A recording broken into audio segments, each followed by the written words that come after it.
దేవుడు చేసినటువంటి ఉపకారాలు ఏవైతే ఉన్నాయో వాటన్నిటిని జ్ఞాపకం చేసుకుంటూ తన అంతరంగానికి అంటే తనలో ఉన్నటువంటి ఆత్మకి వాటిని తెలియజేసుకుంటూ ఉన్నాడు. అంటే దేన్ని మర్చిపోవద్దు, నువ్వు ఎటువంటి స్థితి నుంచి ఎటువంటి స్థితికి వెళ్ళావో వాటన్నిటిని కూడా జ్ఞాపకం చేసుకొని ఆయన చేసినట్టు ఉపకారాలు దేనిని మరవకు.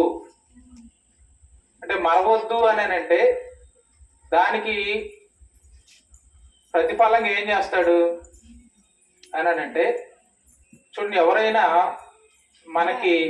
మనం నడుచుకుంటూ వెళ్తూ ఉన్నప్పుడు మనకి లిఫ్ట్ ఇచ్చారు అనుకోండి, మనం వెళ్ళవలసినటువంటి స్థలానికి వెళ్ళిన తర్వాత బండి దిగుతాము, వాళ్ళకి ఏం చెప్తాం మనం? థ్యాంక్స్ అండి అని చెప్తాం. అంటే ఇక్కడ దేవుడు ఆయన జీవితంలో చేసినటువంటి మేలులను బట్టి ఏమంటున్నాడంటే, ఆయన చేసిన ఉపకారంలో దేనిని మరవకు. అంటే మర్చిపోతే కృతజ్ఞతగా బ్రతకలేడు. కనుక ఏమంటున్నాడంటే మర్చిపోవద్దు. అంటే నువ్వు మర్చిపోకుండా ఉంటే దేవుని పట్ల కృతజ్ఞత కలిగి ఉంటావు. చూడండి, ప్రతి ఒక్కరి జీవితంలో కూడా దేవుడు ఏదో ఒక మేలు చేస్తానే ఉంటాడు. బైబిల్ గ్రంథం ఏం చెప్తుందంటే 145 కీర్తనలు ఏమంటాడంటే, యెహోవా అందరికీ ఉపకారి అంటాడు. అంటే దేవుడు అందరికీ ఉపకారి, ఆయన అపకారి కాదు. ఈ భూమి మీద పుట్టిన ప్రతి ప్రాణి పట్ల కూడా ఆయన ఉపకారం చేస్తూ ఉన్నాడు. అంటే మనుషులకు మాత్రమే కాదు, ప్రాణంతో ఉన్న ప్రతి జీవి పట్ల కూడా ఆయన ఉపకారం అనేది చేస్తూ ఉన్నాడు. కనుక ఏంటి దేవుని యొక్క ఉపకారం అని అంటే, ప్రతి జీవి బ్రతకడానికి ఏదైతే కావాలో దానిని దేవుడు అనుగ్రహిస్తూ ఉన్నాడు. ప్రతి మనిషి బ్రతకడానికి ఏమైతే కావాలో వాటన్నిటిని దేవుడు అనుగ్రహిస్తూ ఉన్నాడు. కనుక ఆయన చేసే ఉపకారాల్లో ఇది ప్రాముఖ్యమైనటువంటి ఉపకారం. కనుక దేవుని యొక్క ఉపకారము లేకుండా, దేవుని మేలు లేకుండా మనం ఇక్కడ కూర్చోలేము. దేవుని మేలు అనేది మన పట్ల లేకపోతే మనం ప్రాణంతో ఉండలేము. కానీ ప్రసంగి గ్రంథంలో ఏమంటాడంటే, ఆయన సెలవు లేకుండా ఒకడు భోజనం చేసి తృప్తి పొందటం సాధ్యమా? ఎవరికి సాధ్యం అంటాడు. మత్తయి సువార్తలో ఏమంటాడంటే, యేసుప్రభువు వారు మనుషుడు రొట్టె వలన మాత్రం జీవించడు కానీ ఆయన నోట నుండి వచ్చి ప్రతి మాట వలన జీవిస్తాడు. అంటే భూమి మీద మనిషి బ్రతకాలి అని అంటే కేవలము ఆహారం తినడం ద్వారా భూమి మీద మానవుడు బ్రతకడు. మరి బ్రతకడానికి అతనికి ఏమని గ్రహించబడుతుంది అని అంటే, దేవుడు కృపాన్ని గ్రహిస్తూ ఉన్నాడు, దేవుడే బ్రతికిస్తున్నాడు. అంటే దేవుడు మనల్ని బ్రతికిస్తేనే మనం బ్రతుకుతూ ఉన్నాం. వెనిజులా అనేటువంటి దేశంలో భూకంపం వచ్చింది, ఎంతో మంది చనిపోయారు, శవాలు గుట్లుగా పడిపోయాయి.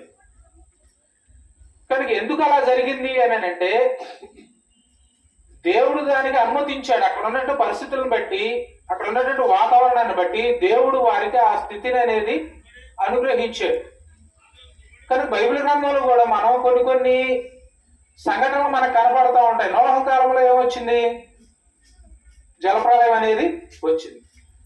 అలాగే సొదొమ గొమొర్రా పట్టణాల మీద ఏమి కుమ్మరించబడింది? అగ్ని కుమ్మరించబడింది. కానీ ఎందుకు అలా జరిగింది అని అంటే, వారు దేవుడు చేసినటువంటి మేలులను మర్చిపోయారు, దేవుడినే మర్చిపోయి అవిధేయతతో వ్యతిరేకంగా జీవిస్తూ ఉన్నప్పుడు దేవుడు వారి పట్ల కఠినంగా నడుచుకున్నాడు. అంటే చూడండి, మన జీవితాల్లో కూడా దేవుడు అనేకమైనటువంటి మేలులు చేస్తూ ఉన్నాడు. కనుక మేలుని జ్ఞాపకం చేసుకొని ఆయనకు కృతజ్ఞత చెల్లిస్తే ఆయన కృప అనేది మన మీద ఉంటుంది. దేవుని మేలులను మర్చిపోతే, ధనవంతుడు ఏమనుకున్నాడు? పడినటువంటి పంటను బట్టి, నా ప్రాణమా తినుము తాగుము సుఖించుము, అనేక సంవత్సరాలకి నీకు కావాల్సినంత ఉంది. అంత ఆస్తిని, ధనాన్ని, ధాన్యాన్ని, వాటన్నిటిని చూసుకొని తనలో తాను ఏమనుకుంటే, నా ప్రాణమా తిను తాగు సుఖించు. అంటే సంపాదించుకుంది దేనికి? తినడానికి, తాగడానికి, సుఖపడటానికే. కనుక జీవితం అంటే ఇదే, ఇంకెంతకు మించి జీవితం లేదు అని తనతో తాను చెప్పుకుంటూ ఉన్నప్పుడు దేవుడు ఏమన్నాడంటే, వెర్రివాడా, ఈ రాత్రి నీ ప్రాణం పోతే నువ్వు సంపాదించినవన్నీ కూడా ఎవరు అవుతాయి? యేసుప్రభు ఏం చెప్పాడు? మనుషులు రొట్టె వలన మాత్రం కాదు, దేవుని నోటి నుంచి ప్రతి మాట వలన మనుషులు జీవిస్తారు. అంటే మనుషులు జీవించాలి అని అంటే దేవుడు చెప్పాలి. చూడండి, ఎఫెసీ పత్రికలో 6వ అధ్యాయంలో ఏమంటాడంటే, నీ భూమి మీద దీర్ఘాయుష్మంతుడు ఉన్నట్లు నీ తండ్రిని నీ తల్లిని సన్మానించుము అంటాడు. కనుక భూమి మీద దీర్ఘాయుతో బ్రతకాలి అంటే దేవుడు ఇచ్చినటువంటి ఆజ్ఞల్లో ప్రాముఖ్యమైనటువంటి ఆజ్ఞ ఏంటంటే నీ తండ్రిని నీ తల్లిని సన్మానించడం. అంటే సన్మానించకపోతే, ఆ విధంగా ఉండకపోతే ఏం జరుగుద్ది? చూడండి, చాలా చోట్ల తల్లిదండ్రులు బ్రతికుండగానే పిల్లలు చనిపోతారు కొన్ని స్థలాల్లో. ఎందుకు అలా జరుగుతున్నాయి అంటే వారు దేవుడిచ్చినటువంటి ఆజ్ఞ మర్చిపోవడం వలన, అంటే దేవుని వారు మర్చిపోవడం వలన. అంటే ఇక్కడ మనం ఒకటి జ్ఞాపకం చేసుకోవాలి, ఏమిటంటే మనం కలిగి ఉన్నది సమస్తము కూడా దేవుడే ఇచ్చాడని నమ్మినప్పుడు దేవుని పట్ల మనం కృతజ్ఞత అనేది కలిగి బ్రతుకుతాం. అందుకని ఏమేమంటాడంటే, తన కలిగినటువంటి సమస్తాన్ని కోల్పోయినప్పుడు యెహోవా ఇచ్చును, యెహోవా తీసుకొని పోయిన కనుక ఆయన నామమునకు మహిమ కలుగును. అంటే సమస్తము ఎవరి ద్వారా కలిగినని ఏవు భావించాడు? తన సమస్తము ఎవరు ఇచ్చారని భావించాడు? అంటే దేవుడే ఇచ్చాడు. అంటే దేవుడు ఏమిచ్చాడు? గర్భఫలాన్ని ఇచ్చాడు, ఆస్తిని ఇచ్చాడు. తనకి ఈ భూమి మీద బ్రతకడానికి ఏదైతే కావాలో వాటన్నిటినీ దేవుడు తను అనుగ్రహించాడు అని ఏవు నమ్మాడు. కాబట్టి అవన్నీ మరలా కోల్పోయినప్పుడు ఏమన్నాడంటే, యెహోవా ఇచ్చును, యెహోవా తీసుకొని పోయి. ఇచ్చిన వాడికి ఏ హక్కు ఉంది? తీసుకునే హక్కు ఉంది. దేవుడు దూషించలేదు. కనుక భార్య అంది ఇంకా ఏం మిగిలింది కనుక నువ్వు ఇంకా దేవుడు అంటున్నా, దేవుడిని దూషించి సావరాదా? అంటే దేవుని వల్ల మనం మేలు అనుభవించాము, దేవుని ద్వారా వచ్చే కీడును అనుభవింపమా? అంటే మేలుకు ఒక దేవుడు, కీడుకు ఒక దేవుడు ఉంటాడా? అంటే చూడండి, మన ఇంట్లో పిల్లలకి ఒక 4-5 రోజులు జ్వరం వచ్చింది, లేదంటే 6 రోజులు తగ్గలేదు. ఏం చేస్తాం?